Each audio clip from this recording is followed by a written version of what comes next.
उड़ाने की धमकी। नमस्ते, मैं हूं सोनी और आप देख रहे हैं वयम छत्तीसगढ़।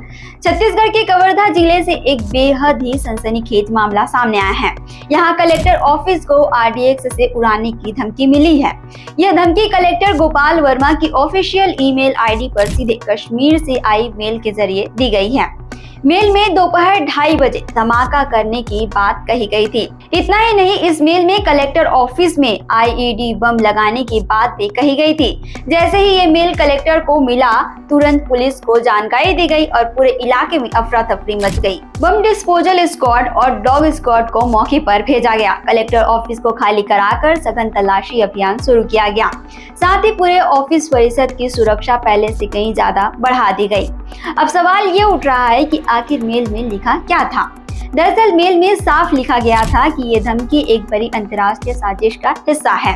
इसमें कहा गया कि तमिलनाडु के कुछ भ्रष्ट अधिकारी और अंतर्राष्ट्रीय आतंक नेटवर्क मिलकर छत्तीसगढ़ में दहशत फैलाना चाहते हैं। मेल में RXS Galileo remote control system से बम विस्फोट करने की बात कही गई थी।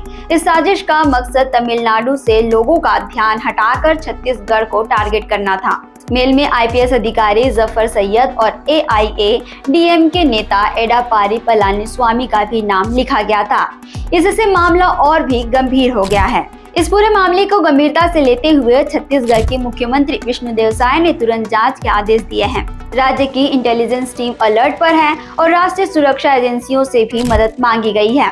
फिलहाल कलेक्टर ऑफिस की सुरक्षा टाइट कर दी गई है और पुलिस इस धमकी की गहराई की जांच कर रही है। ये सिर्फ एक अफवाह है या फिर कोई बड़ी साजिश, इसका खुलासा जांच के बाद ही पता चल पाएगा। छत्तीसगढ़ से जुड़े और अपडेट्स के लिए आप देखते रहें वयम छत्तीसगढ़।